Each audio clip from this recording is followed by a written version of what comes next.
Ladies and gentlemen, good evening, and thank you for joining us for the Naval War College Foundation's 8th Newport Lecture Series presentation of the 2022 to 2023 academic year, the Taiwan Question, Cross-Strait Relations and U.S. Policy, Past, Present, and Future. I am George Lang, CEO of the Naval War College Foundation, and as always, it is my great pleasure to welcome you to our virtual guest speaker series that convenes monthly during the college's academic year and is generously underwritten by the estate of Trustee Emerita, Barbara and Mr. Herbert Epstein. The Naval War College Foundation remains grateful for their very kind and thoughtful generosity. I also wish to thank Chairman Bilden, our esteemed Board of Trustees, members, friends, and benefactors, as well as my staff for their continued support and commitment to the rewarding missions of the U.S. Naval War College and Naval War College Foundation. Enabled and strengthened by our generous patriotic foundation members, including many of you, the U.S. Naval War College has continued its innovative, cutting-edge education and research, scholarship, and wargaming programs that have sustained it as the nation's leading institution and standard bearer for professional military education. The Naval War College Foundation is proud to support the U.S. Naval War College and its critically important mission to deliver excellence in education and research and remain steadfast in its commitment to provide the resources needed to advance the college's many priorities, including research and scholarship, curriculum and instruction, endowed chairs, faculty and student academic achievement awards, conferences and symposia, regional and international studies, and capital improvements. Tonight's presentation is a snapshot of the scholarly work U.S. Naval War College students are immersed in during their short 10-month accredited academic year at the college. Military and federal service civilian students alike have attended studies here in Newport, including many notable flag officers and distinguished civilian executives, such as Admiral Scott Swift, United States Navy, former commander of the U.S. Pacific Fleet and chairman of the Foundation's Strategic Advisory Committee, Admiral Mike Rogers, United States Navy, former commander, U.S. Cyber Command and director, National Security Agency. General David Rodriguez, U.S. Army, former commander, U.S. Africa Command. Dr. Clifford Stanley, Major General, United States Marine Corps, Undersecretary of Defense, Personnel and Readiness. Admiral Robert Papp, Jr., U.S. Coast Guard, former Commandant of the U.S. Coast Guard. And Carlos Del Toro, our 78th U.S. Secretary of the Navy. Collectively, I would say that these exceptional leaders comprise their own joint force. As a matter of routine, should you have questions come to you during the presentation, please submit them via the Q&A box. I'll be happy to present them to a guest speaker during the Q&A session. We'll get to as many questions as possible. Now, to introduce and welcome your distinguished guest speaker for tonight's presentation. Dr. Brian Chao is an assistant professor in the National Security Affairs Department at the U.S. Naval War College with secondary appointments at the University of Pennsylvania and the United States Military Academy. He studies great power politics and China's rise, naval power and geostrategy, and U.S. defense and foreign policy in the Asia Pacific. Dr. Chao earned a bachelor's degree in government from Dartmouth College and a master's degree and doctorate in political science from the University of Pennsylvania. Dr. Chao has written for the China Brief, the Diplomat, the East Asian Forum, the National Interest, and the U.S. Naval Institute. Ladies and gentlemen, please join me in giving a warm virtual welcome to Dr. Brian Chao. Brian? Good evening, ladies and gentlemen. Thank you, George, for your kind introduction and for all that you and the foundation team do in support of the college. Good evening, ladies and gentlemen. Thank you for joining a conversation on a timely and important topic, one that shows no sign of leaving the headlines. Now, I must begin with my usual disclaimer. The views expressed are my own today. They are not necessarily those of any organization with which I am affiliated. The Taiwan question is a prominent concern in world politics. It is repeated ad nauseum that the most likely cause of war between China and the United States would be over Taiwan. These are two Economist covers, one from 2 years ago and one from just last month. They're emblematic of the renewed geopolitical attention being paid to Taiwan. Indeed, Taiwan has long been thought of in geostrategic terms. whether it be as part of a containment strategy against communism during the Cold War, or today as a link in the first island chain that blocks Chinese direct access to open ocean. But Taiwan has also been thought about in other ways. In the late 1980s, Taiwan's political system began its successful transformation from a one-party dictatorship to the flourishing liberal democracy that it is today, sharing a natural political kinship with the United States and other democracies, and serving as an alternative to the authoritarian People's Republic of China, PRC. Economically, Taiwan punches above its weight when you consider its small territory and population. The island plays a crucial role in today's high technology world. Geopolitically, ideologically, economically, Taiwan's importance is multifaceted. The question of its political future and its role in the world's most important bilateral relationship, that of China and the United States, is one fraught with heavy consequences. Now, especially from a U.S. perspective, Taiwan and cross-Taiwan-Strait relations are often discussed simply from the perspective of U.S. involvement. One need only go back to the late 1940s, a time still within living memory. This evening, I'm going to take a different approach. A more holistic understanding of Taiwan requires us to delve a little deeper into the island's history and its interactions with the outside world, from which the United States arrives relatively late. I will start with some brief notes on the de facto territory of the Republic of China, the ROC, which is the official name of the political state that we call simply Taiwan for convenience sake. I will then proceed to romp through about 400 years of history, the history of cross-strait interactions, and the history of U.S. involvement.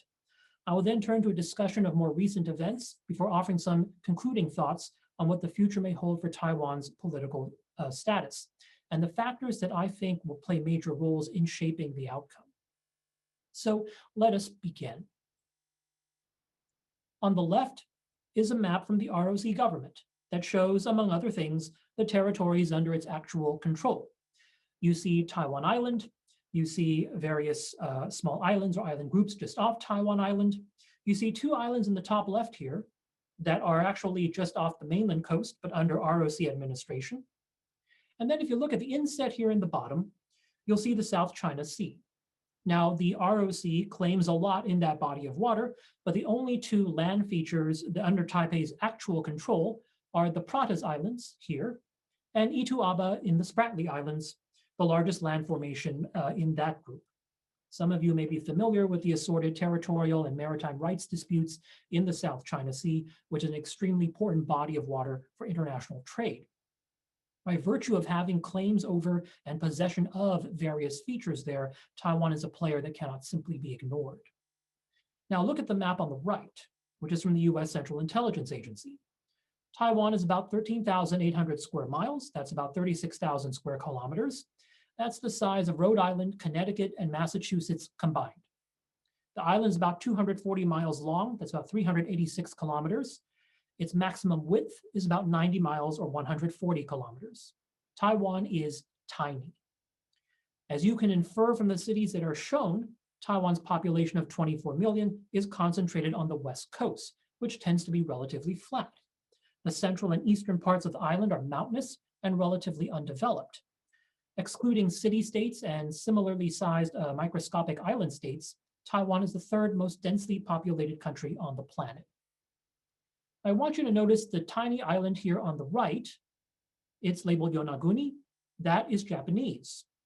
Because of Yonaguni, Japan is technically closer to Taiwan Island than China is, and the potential role of Japan in any Taiwan scenario is an important consideration. Now, let's turn to a little history. I'm going to guide you through a few centuries because I think it's important to give some perspective on cross-strait relations. The themes that we see from events hundreds of years ago pop up again in today's politics. This is a quote from the not quite 30-year-old Kangxi Emperor. Some of his advisors were advocating for the incorporation of Taiwan into Qing China. As you can see, the Kangxi Emperor was rather skeptical about Taiwan's value. This quote highlights something important. Taiwan's incorporation into a Chinese state, any Chinese state, has been relatively recent. China was first politically unified about 2,200 years ago. Taiwan became part of a Chinese political state for the first time less than 400 years ago. Taiwan has been inhabited by Aborigines for thousands of years. Some of their ancestors went on to settle parts of Southeast Asia and the Pacific Islands. In 1600, which is when I'll begin, there was also a relatively small and transient Chinese community.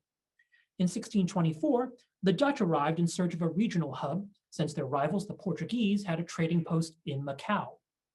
To give you some perspective of the timeline, in that same year, 1624, another group of Dutchmen settled on another island halfway around the world from Taiwan and founded New Amsterdam, today's New York City. The Dutch established themselves in the southwest of Taiwan here, centered on what is today Tainan, and encouraged Chinese migration to help build a commercially thriving colony. The Spanish arrived on the island shortly afterwards and settled up here, north here, near present-day Taipei. The Dutch would eventually eject the Spanish and extend their rule over Taiwan's west coast. In turn, however, the Dutch found themselves tossed out in 1661 when supporters of China's Ming dynasty, which had been overthrown a couple decades prior, retreated to Taiwan and founded their own kingdom. The Ming dynasty had been overthrown by the Qing, and it took the Qing a couple decades to actually consolidate their control over a land as vast as China. In 1683, after 40 years after conquering the capital, Beijing, the Qing finally defeated the last Ming rebels in Taiwan. Now, having gained Taiwan, the question for the Qing court became what to do with it. As the quote from the previous slides show, opinions were not unanimous. The emperor himself was incredulous of Taiwan's value. And if you controlled a place as large as China, you could be forgiven for wondering what a tiny ball of mud could possibly add to your empire. In the end, it seems that a major motivating factor was geostrategic. Control Taiwan simply so that no one else could control the island and use it as a launch pad to destabilize or outright attack the Chinese landmass. Now, the Qing only covered the western part of the island, the low-lying plains you see on the map. With a brief exception, the Qing strictly limited migration from the mainland to Taiwan, though this was not particularly effective, and many migrants moved illegally. Chinese usually settled in Taiwan's western part. The Qing categorized the indigenous peoples into two groups, the cooked or civilized Aborigines and the raw or uncivilized Aborigines. The difference between the two was simply based on how acculturated a group was to Chinese culture and to Qing political authority. One perennial headache facing Qing administrators in the 1700s was juggling relations between these three groups, the Chinese settlers newly arrived, the so-called cooked Aborigines, and the so-called raw Aborigines. Now, when a political actor takes control of a new place, they usually want to make sense of it, make it legible, make it accord with their governance. The Qing were no exception. The Qing implemented prefectural level government, that's one level down from a province. And as all governments do, the Qing made sure to collect taxes. The priority, however, was to maintain order and ensure that Taiwan was a quiet place that did not disturb the larger body politic.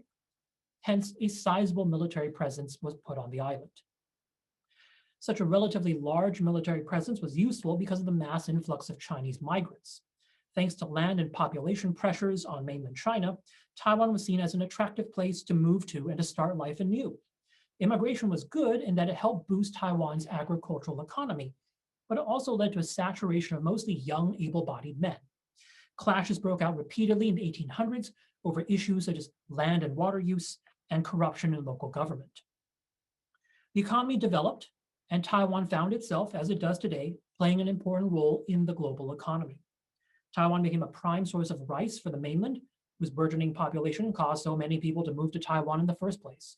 Sugar accounted for a quarter of Taiwan's exports by value. Taiwanese tea cultivation grew. It's an industry for which the island today remains highly regarded. Indeed, Queen Elizabeth II, whom we all miss very much, loved a particular oolong tea from Taiwan. But arguably one of the most important Taiwanese exports in the late 19th century was camphor. Camphor is an ingredient that is found naturally in certain types of trees, and it was used to produce things like film and plastic. But more importantly, perhaps, camphor was an essential ingredient in making smokeless gunpowder. Smokeless gunpowder was being used for the latest firearms, with the obvious advantage that it became harder for the adversary to detect you if every time you fired your weapon, you did not give away your position with a plume of smoke. by the 1890s, Taiwan became a crucial node in the camphor trade as the source of 2/3 of global supply. Now, I mentioned that the Qing dynasty only controlled the western part of Taiwan. This incomplete control of the island created geopolitical problems for China in the 1870s. In 1871, a group of shipwrecked mariners from the Ryukyu Islands, the island chain that includes Okinawa and that ends with the Yonaguni Island that I pointed out earlier, a group of shipwrecked mariners from the Ryukyu Islands were massacred by Aborigines upon landing on Taiwan here at the southern tip. The Chinese did not know this, but the Ryukyu Islands had been paying tribute to both Beijing and Tokyo simultaneously. So the Japanese government, claiming to represent the massacred sailors, felt within its rights to exact retribution. From China's perspective, the Ryukyuans were Chinese vassals, and Taiwan was entirely Chinese, even if effective control did not extend over the entire island. So Japan simply had no business in this affair. Japan nonetheless launched a punitive expedition in 1874. The issue was resolved later that year when China agreed to pay Japan an indemnity and to implicitly acknowledge the Ryukyus as Japanese. And indeed, 5 years later, Japan would annex the Ryukyu Islands. This whole debacle brought to the fore a problem that China had been able to ignore up to that point with regard to its control of Taiwan. The fact that Beijing did not exercise actual authority over the entire island, which raised the further problem of which peoples did Beijing actually have sovereignty over. Put simply, who was Chinese? In Taiwan, the answer was not uniform. So for the next 20 years, the Qing government went about consolidating its control over the island. It extended its authority into the mountainous central and eastern parts of Taiwan. It sought to Sinicize the remaining Aboriginal tribes that had remained raw, while simultaneously encouraging Chinese migration farther inland. And in 1887, Taiwan was promoted to a province in its own right, no longer a prefecture of neighboring Fujian province. We now know from Japanese government documents that the 1874 punitive expedition had originally been planned as not just one of punishing Taiwanese Aborigines, but also one of colonizing Taiwan's east coast. Due to a fear of China's potential reaction, Japan scrapped that colonization part before the expedition actually set off. But in 1895, Japan would finally gain Taiwan in its entirety as a result of the First Sino-Japanese War, which was actually about Korea. So not for the first time, the peninsula of Korea and island of Taiwan found themselves inexplicably linked via geopolitics. Japan's half-century of rule of Taiwan presents us with a mixed legacy, one that can still be seen today. Some Taiwanese have a relatively positive view of the Japanese era, especially when compared to the regime that followed in 1945. This is in stark contrast to the views of Japanese imperialism that one finds in, for example, China and Korea, where the Japanese are remembered with rather less fondness. Taiwan was, in a sense, meant to serve as a model for the rest of the Japanese empire. It was Japan's first colony.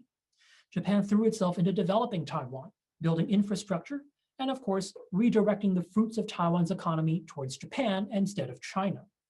Japan instituted public health reforms to better manage outbreaks of disease.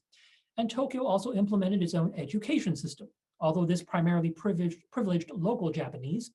Taiwanese, for the most part, were deliberately barred from accessing higher education. In addition to these carrots, however, Japan continued Qing China's obsession with security.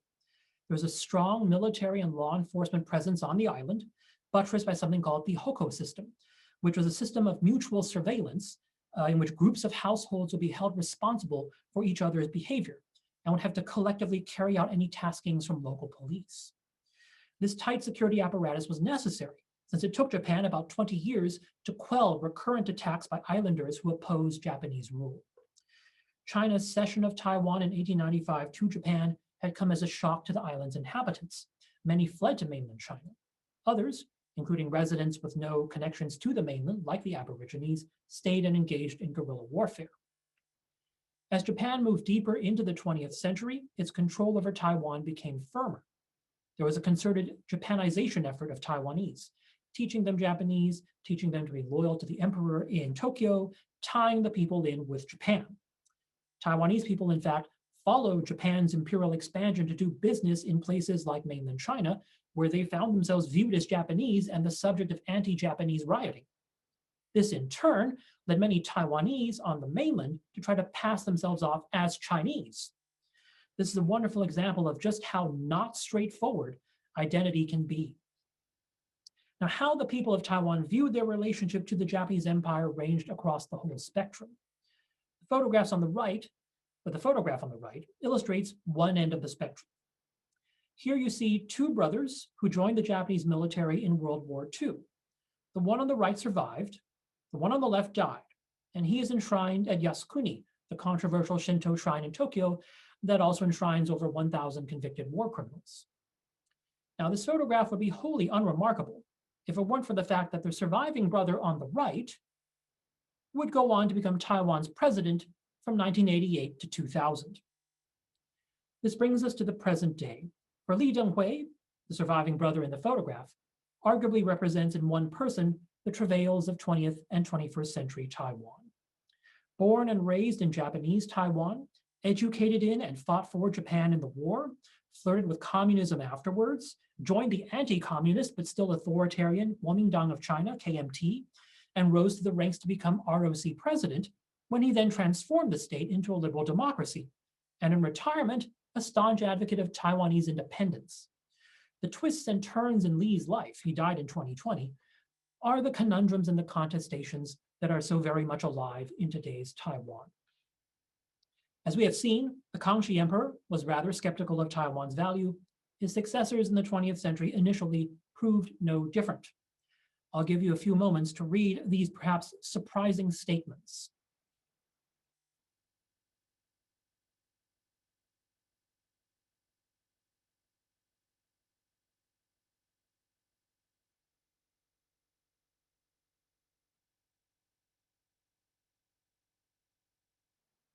What's interesting when you examine the very nationalist writings of influential Chinese in the early 20th century is just how little attention is paid to Taiwan, even though a lot of attention was paid to reclaiming lost territories.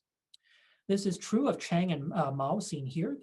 It's true of the parties they respectively led, and it's even true of Dr. Sun Yat-sen, who was the father figure for 20th century Chinese nationalism and who was the founder of the KMT and the first president of the ROC. Lists of places that China needed to recover from Japan did not mention Taiwan.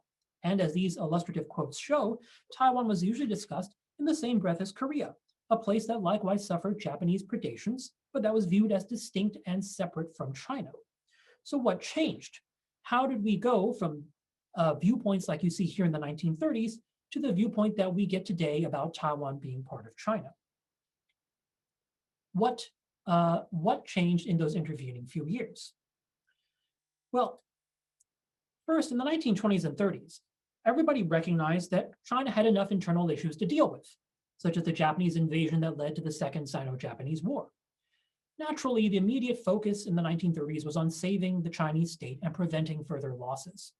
In addition, Japan had a firm territorial grasp in East Asia, and Tokyo did not look like it would be losing power anytime soon.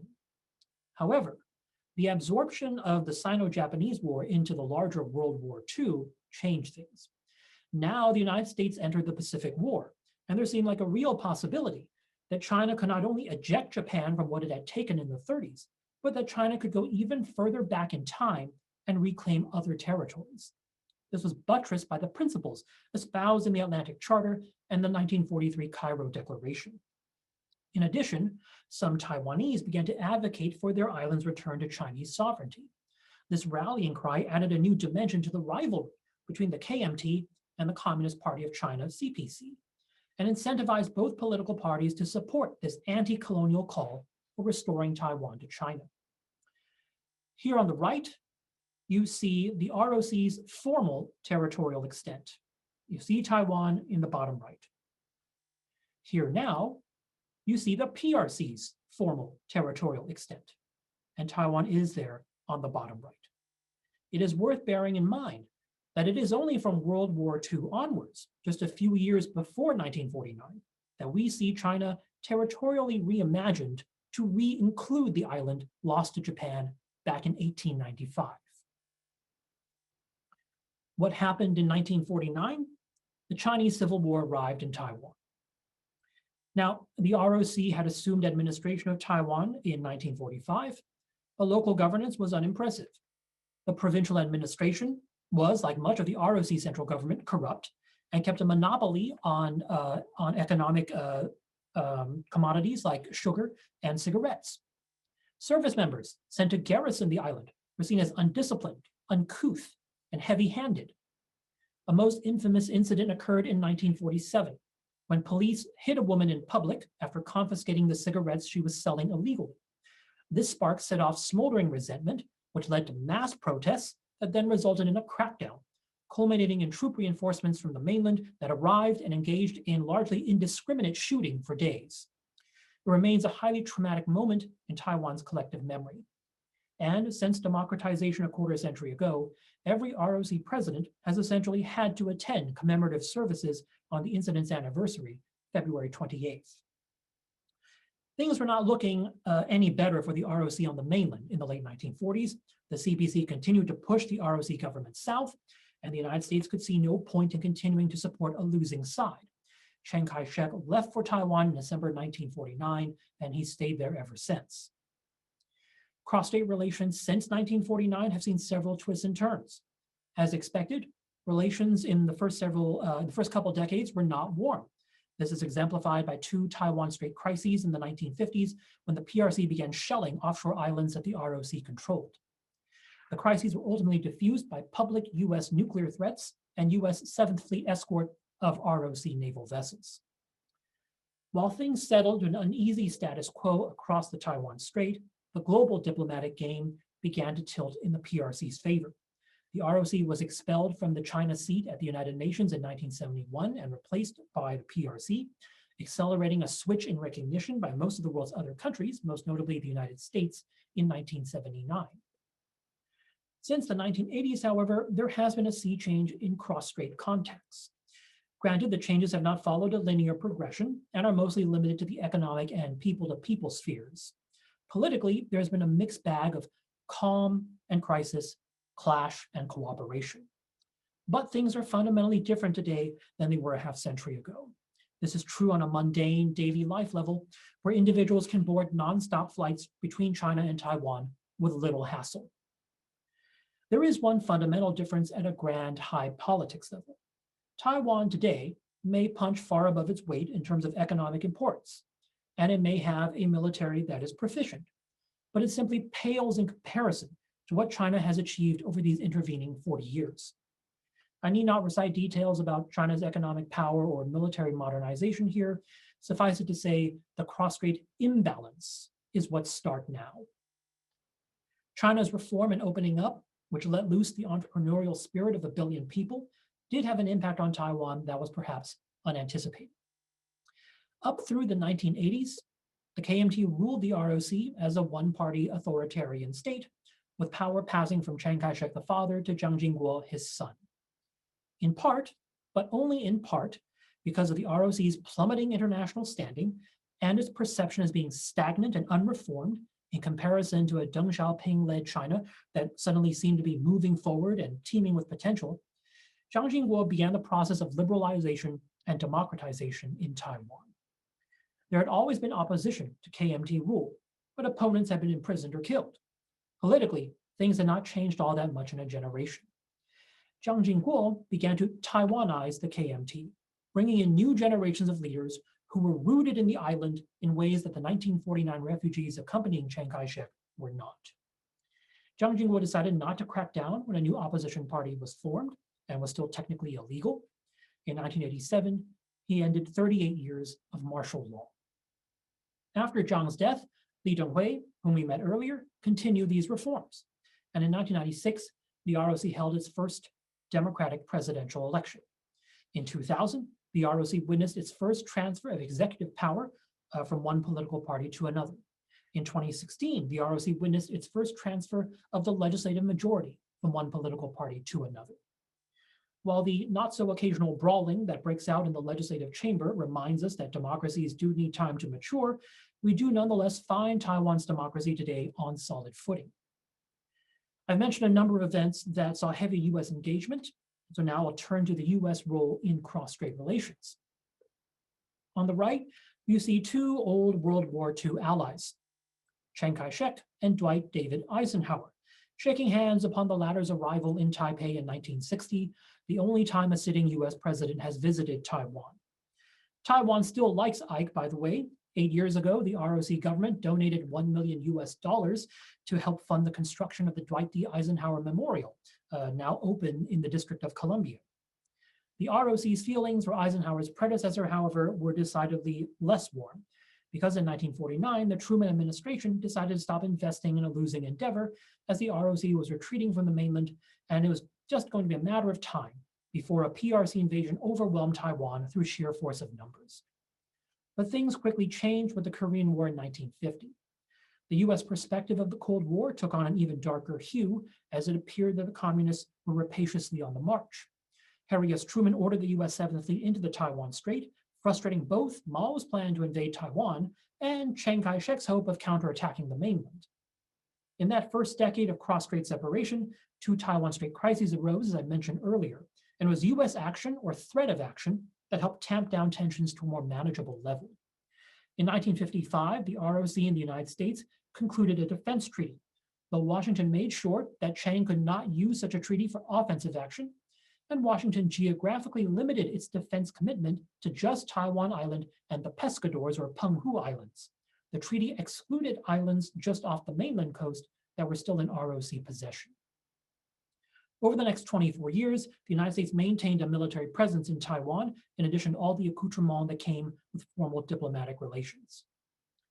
In the 1970s, with the US PRC rapprochement, the US ROC relationship entered a new phase, one so different, in fact, that the United States no longer formally referred to the ROC or Republic of China, but rather simply to Taiwan. This current phase of US ROC relations is guided by a number of sacred texts. First, the 1979 Taiwan Relations Act, an act of Congress that lays out some of the key aspects of the United States' unofficial relationship with Taiwan, including arms sales. Second, the three communiques of 1972, 1979, and 1982, joint statements by China and the United States that lay out, among other things, each side's view of the Taiwan question. And third, the 1982 Six Assurances that the United States gave to Taiwan regarding US policy. I can say more about those in the Q&A. It's with this change in the diplomatic nature of US ROC relations that we have something today known as strategic ambiguity, a deliberate non-clarification by Washington on what it would do in any particular Taiwan conflict scenario. I'll say more about that in just a bit. Now, I showed you Mao's and Chiang's quotes from 9 decades ago. Ironically, those two men were in agreement on Taiwan's status. They even changed their minds at around the same time. The dynamic between their successors today is a little different, as you can see by reading these quotations.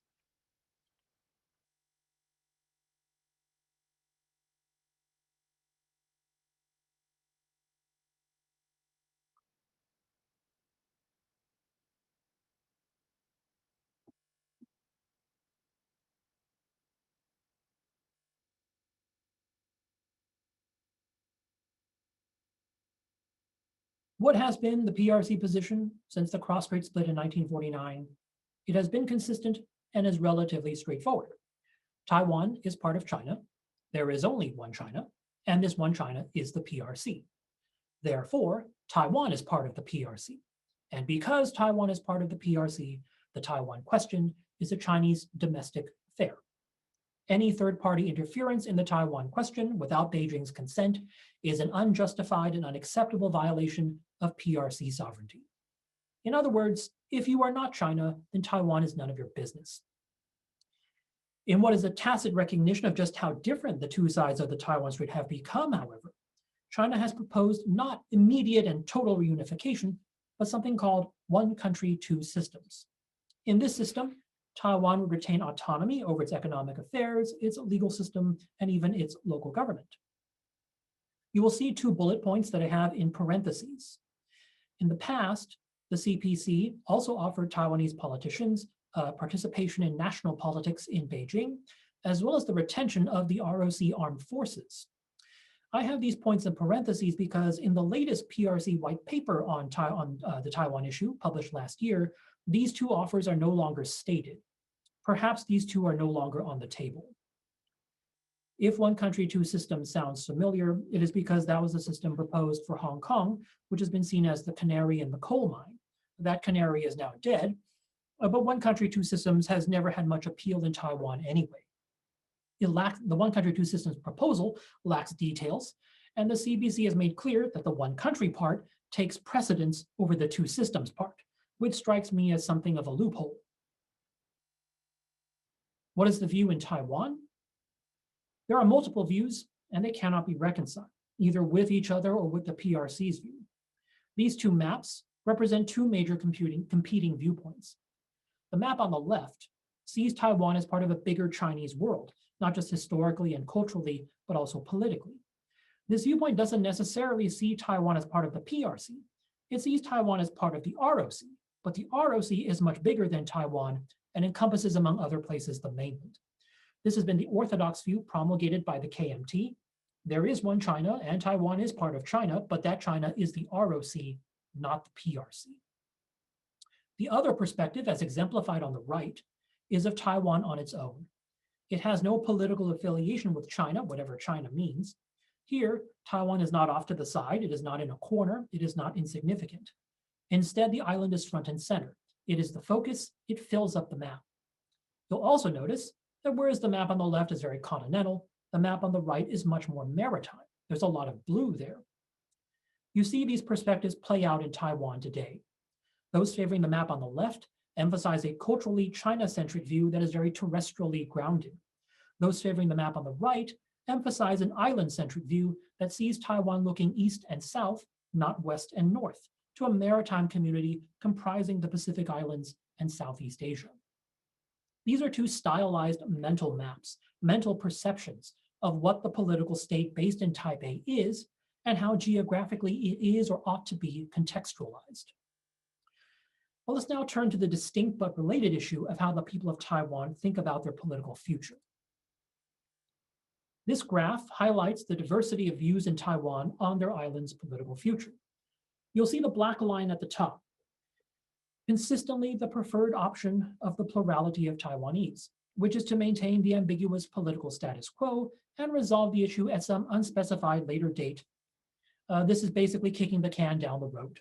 It's a pretty pragmatic position. What are really interesting are the blue and green lines. The blue line is those who favor keeping the status quo indefinitely. The Chinese term used, 永远, is translated here as indefinitely, but it could just as easily be translated as forever or perpetually. The blue line preference seems ambitious, considering the PRC's stated political goal of reunification. The green line wants to move gradually towards independence. You can see that this preference has slowly but surely been gaining ground, boosted in 2019 by events in Hong Kong.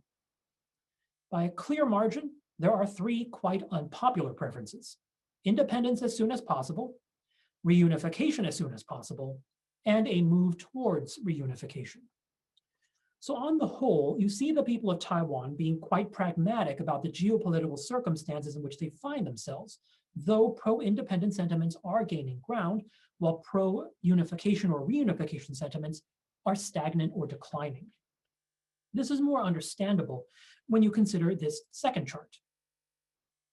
This shows the people of Taiwan how they've self-identified over the past years.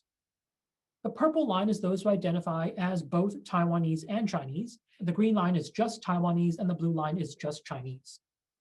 It's important to note that the word for Chinese being used in the survey, 中国人, means Chinese not just in a cultural or historical sense, but also a political sense. And this chart displays some stark findings. Those identifying as just Chinese have been declining and are now a tiny minority among the general population. The number identifying as both Taiwanese and Chinese has also dropped a bit, but still represents a significant proportion of the population, about 1/3 now. But look at the number who see themselves as just Taiwanese. In 30 years, the proportion has increased sixfold. It is now a clear majority. This is, I would suggest, understandable for at least two reasons. First, the number of people living in Taiwan with any sort of emotional attachment to China has declined. The generation that arrived with Chiang Kai-shek naturally brought with them their memories, languages, cuisines, and general fondness for their homes on the mainland. But their descendants, of course, have been born and raised in Taiwan. these succeeding generations are naturally more familiar with the island than with their parents' mainland. The second reason is that especially since Taiwan's democratization, Taiwan has Taiwanized. This may sound odd at first. Under KMT one-party rule, the state's emphasis to its citizens in public schooling, for example, was on the Republic of China, of which Taiwan was a tiny part and for many supposed to just be a temporary home. The emphasis was on the broader state as the ROC envisioned it, and on Chinese history and culture, concentrated almost exclusively on the Asian landmass. Think of the map on the left that I showed on a previous slide. Well, that is no longer the case. Civic life, for lack of a better term, in Taiwan today places greater emphasis on Taiwan itself, the island's history, the island's culture, what makes the island distinct from any place else, including and especially the much larger neighbor across the strait. Think of the map on the right from the previous slide. The analogy I think of is the people living in the 13 British American colonies in the 1700s. Many had ancestors from Great Britain and had obviously close familial, cultural, religious, and historical ties with the mother country. But over time, as roots established themselves in the New World, distinct identities naturally emerged. Of course, this didn't mean that everyone living in the 13 colonies saw themselves as Americans exclusively and not British. That was not remotely close to being the case, actually. But distinct identities nonetheless emerged, turbocharged by genuine political differences. An analogy is by definition not exact, but broad parallels may be at work in Taiwan today. So what we see now in Taiwan is a contestation of identities. What does it mean to be a person from Taiwan? To what extent does that make someone Taiwanese, Chinese, or both, whatever those terms mean? This issue of national identity, who are you, goes to the heart of the Taiwan question. As for Washington, what is U.S. policy? Well, the United States officially has a one China policy, and this is not to be confused with the PRC's one China principle. Not only is the United States' perspective of the Taiwan question different enough from the PRC's so that one cannot say that Beijing and Washington actually agree on everything, but a principle is different from a policy. The PRC's one China principle can be viewed as something like a law, a fundamental doctrine or tenet, but a policy is merely a course of action. So the PRC one China principle and the US one China policy are not the same thing. In fact, they are not even the same type of thing. The United States recognizes that the PRC is the sole legal government of the Chinese political state. The United States acknowledges the PRC's position that Taiwan is part of China. Note the wording here. To recognize something is different from simply acknowledging something. Recognize carries greater weight and implies agreement with whatever the issue in question is.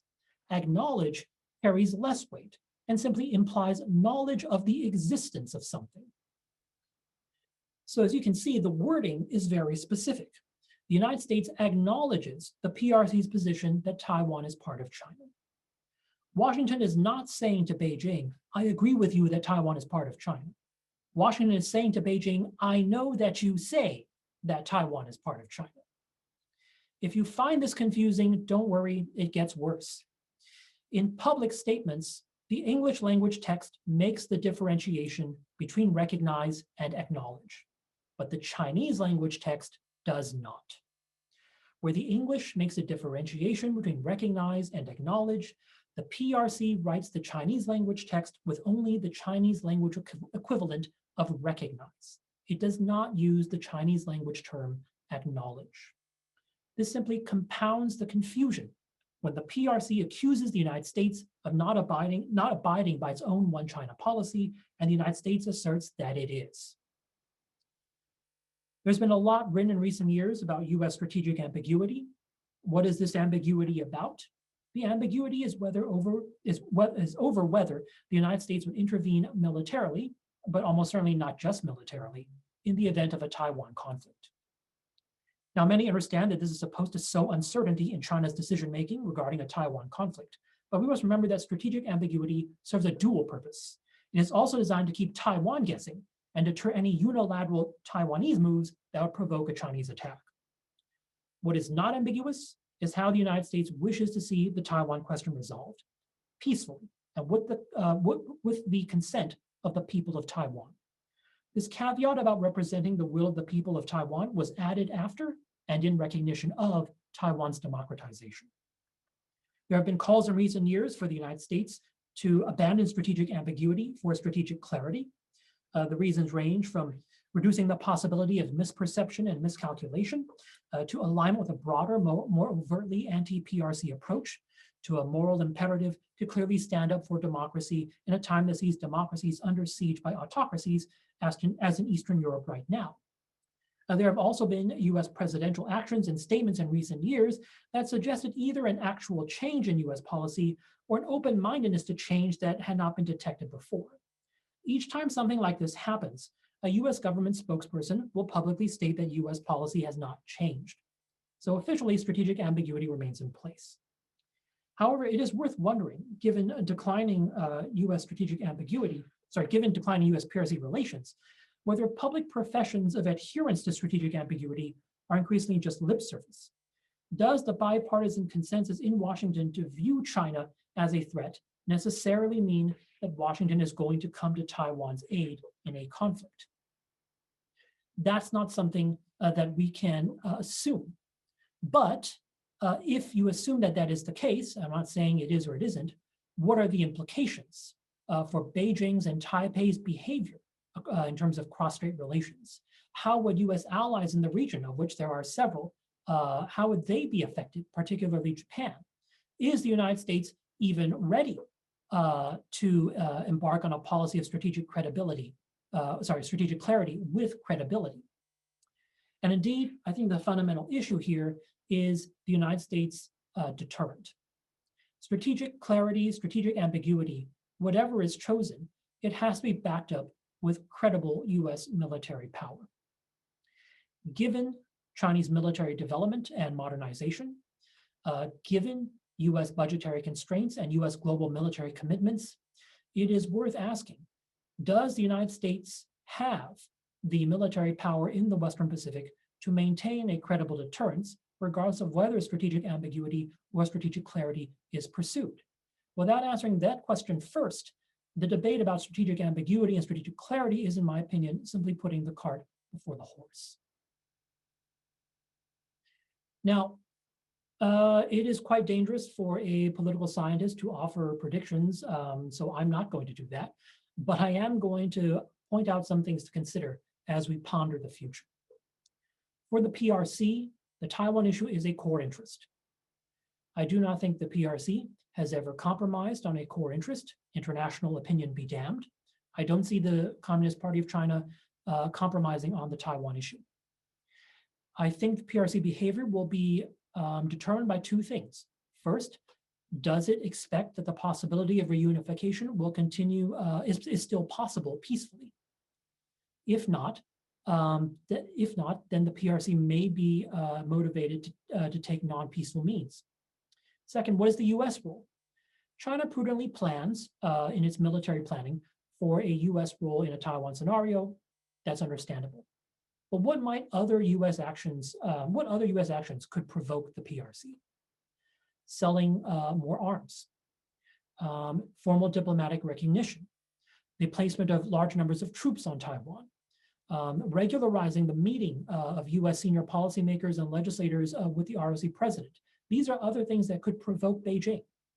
What angers Beijing is not just these US actions, but the fact that the United States does them in such a public slap in the face kind of way. For the Republic of China, considerations include identity, which I've touched on already, deterrence, the ROC ability to present a deterrent against PRC military action. I can speak more about that in the Q&A. And what I've labeled here as national suicide, that's really a declaration of independence. Now, as you saw from the graphs, the people of Taiwan are not irrational. They do realize what is sort of geopolitically possible. But I throw that out there because that is one reason for US strategic ambiguity. And the last thing I'll talk about is US considerations. Is Taiwan such an issue that is going to determine the entire trajectory of the US-PRC relationship? Or can Taiwan be managed as it has been for the last 44 years so that the U.S.-PRC relationship can still advance on other fronts? Last thing I will say is that what matters is the will of the Taiwan people. And I don't just mean what they want, I mean their fortitude. Would they be willing to stand up against China, and would they be willing to fight in the event of a conflict? After all, why should an American die for Taiwan if the Taiwanese aren't willing to die for Taiwan? And I will end by simply noting two things. First, this is fundamentally an issue about identity. Who are they? Who are the people of Taiwan? And second, a list of recommendations. I'm happy for you to take a screenshot or take a photograph. I'm also happy to share slides later. But with that, I will end here and open it up to questions. Thank you. Thank you, Brian, for an incredible presentation. I mean, that last slide clearly was the money slide. Certainly appreciate your continued work and research in so many areas, including Asia Pacific, China, Taiwan, foreign policy, international relations, and national security. It's very impressive, and I particularly liked your walk through history. Is that actually how we got here today? That was very helpful understanding the context. Ladies and gentlemen, we've got about 8 minutes or so left. So I open the floor for questions. Obviously, if you want to just use drop the question in the Q&A box, I'll try to get to as many of them as possible. I think we've got one already that's queued up, and it's kind of an interesting question: is how will India respond to war between U.S. and China over Taiwan? That's a very interesting question, and I think it's worth thinking about India more broadly in the context of the U.S. pivot or rebalance, whatever you want to call it. It's important to bear in mind India's great pride in being a non-aligned power. That's long been a tradition in India, and it's not something we should take lightly. It's certainly true that India has difficulties with China today. You know about the border disputes in 2 different places in the Himalayas. You know about India's concern of the Chinese Navy's growing reach in the region. That said, I don't think the United States should just assume that India is going to view China in just a purely hostile way and then sort of jump in with the U.S. crowd and sort of supercharge the quadrilateral security dialogue. India also values its economic and trade relationship with China. India has a different perspective. So in short, I think India would approach a Taiwan conflict scenario in the same way that it would approach any other sort of seemingly bilateral conflict between the United States and China. I think India would be very cautious. I think India would try to not want to have to pick a side. It's important to remember India, among U.S. allies and partners, or potential U.S. allies and partners, India shares a long land border with China. China can reach India in a way that it cannot reach Japan or Australia or the United States or the Philippines. And so for India, China is right there. So I think India would be very cautious in terms of approaching China, either in the context of a Taiwan scenario and the United States and China are fighting for countries to join their side, or anything else that bedevils the U.S.-PRC relationship. Thank you, Brian. A couple of requests. If you can share that last slide again, there's a number of requests. They wanted to take a photo of it, as you suggested. I will share with the audience that the presentation was recorded and it will be up on our website here in just a couple of days. So you can certainly see it by accessing the link and share it as you like.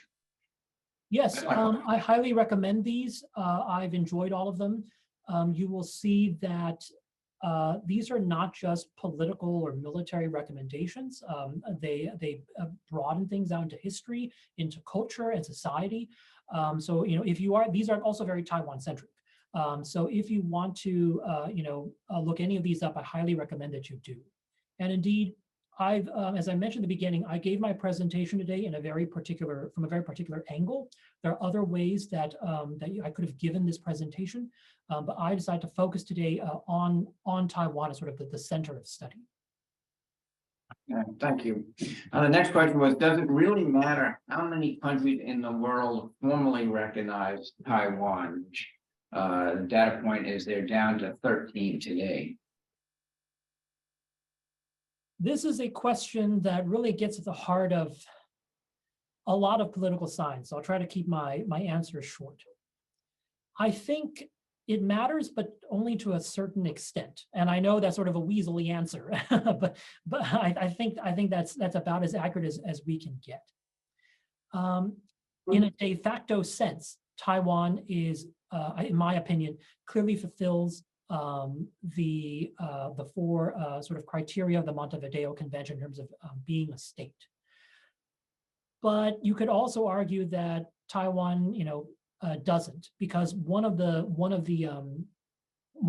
conditions of the Montevideo Convention is purely subjective, which is the ability to enter into relations with other states. What does that mean? Is 13 enough? Is 20 enough? What is the difference really between 13 and 20? I don't know. I think that I think what matters more for Taiwan is the willingness of other countries to speak up for the values that Taiwan holds and to speak up for the international liberal order that Taiwan actually seeks to uphold. I think that's what's more important. Taiwan may be viewed as part of a broader sort of pro-democracy, pro-international rules-based order community. And that, I think, is probably more important in the long run than whether Taiwan has 13, 14, or 12 formal diplomatic partners. Yeah. No, thank you. Next two questions, kind of similar. Is it your view that the U.S. has sufficient Pacific forces to deter a PRC invasion? Would other Pacific states like Japan, for instance, want to get involved? If I just look at the United States now, what concerns me is not so much the current state of affairs, but the future state of affairs. Chinese military development continues apace. And unlike the United States, China at present does not have global military commitments. It does not position its military forces globally the way that the United States does. So everything is concentrated on the Chinese coast. For example, you've heard a lot about China's naval development. Well, about 99% of Chinese naval vessels sit in home port 99% of the time. The overwhelming majority are in those regional waters. My concern is as the cross-strait military balance continues to tip in China's favor in future, it won't really be a question of whether the United States chooses to end strategic ambiguity. China will end it. China will end strategic ambiguity simply by its growing military dominance in the cross-strait balance. So how does the United States maintain its military dominance? How can the United States perhaps work with partners to boost what it has in the Western Pacific? How can Taiwan make itself harder to conquer? My colleague William S. Murray has written famously about the porcupine strategy, which Taiwan needs to focus on hardening and backing up its infrastructure, on focusing more on cheaper, more agile and flexible weapon systems, on making the civilian population harder to literally starve into submission. This way, like a porcupine, Taiwan in peace will be very cute, and in war will be incredibly unpleasant. So, those are sort of my concerns in terms of U.S. deterrence posture. It's not so much what's going on right now as the trend lines and what's going to happen in the future. Thanks, Brian. I would say this is a terrific topic and of great interest, I would say, from national security perspective. So a lot of questions. We're on the hour now, but I'll offer one more to you. To what extent will the economic and trade relationship with the USA influence any Chinese kinetic action against Taiwan? My personal view is that if you look at what China has considered to be core interests, Tibet, Xinjiang, supposedly the South China Sea, and Taiwan, the CPC knows what it wants. The CPC is going to pay a very high price to get what it wants. And at the end of the day, it doesn't really care what some foreigners might think. If you think about how much international condemnation has been levied against Xinjiang in the past few years, think about how much international condemnation has been levied against China because of Tibet over the past 60 some odd, 70 some odd years. I don't think it's accomplished very much, if at all. And I don't think Taiwan is going to be any different. So if China is thinking about military action against Taiwan, I think a far more relevant consideration for the leadership in Beijing would be, can China actually achieve political unification, or in its point of view, reunification? It'll be a very practical matter. Can the military achieve, the political solution that it wants?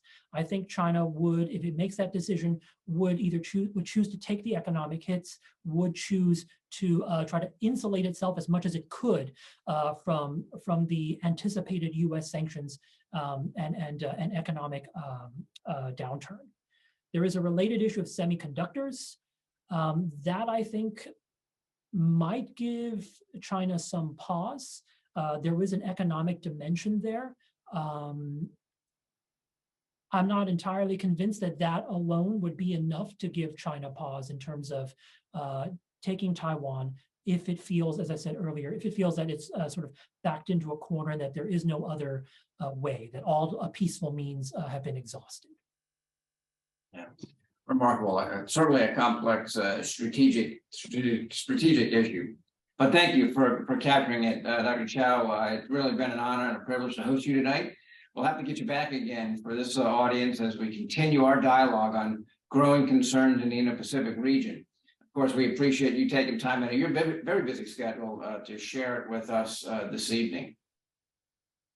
Thank you very much, George. Thank you all. Ladies and gentlemen, this concludes tonight's lecture. Our next presentation will be on Thursday. Note the day shift from Wednesday, but on Thursday, May 25th.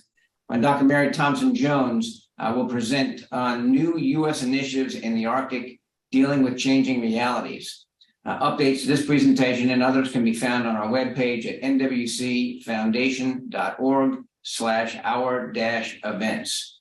I also note that both Dr. Chao and Dr. Thompson-Jones are supporting other Naval War College Foundation events in Pennsylvania and Illinois, respectively.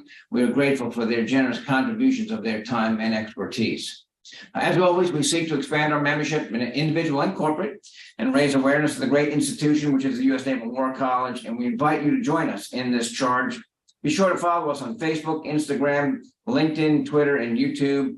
And for those family members and friends who you just don't know what to buy for birthdays and holidays, consider giving them a tax-deductible gift of membership to the Naval War College Foundation so they too can stay abreast of key issues affecting our national security and democratic way of life.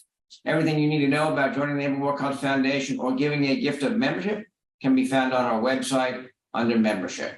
Thank you again for tuning in tonight and for your continued support for the rewarding missions, the U.S. Naval War College and Naval War College Foundation. Have a great rest of your evening and stay well.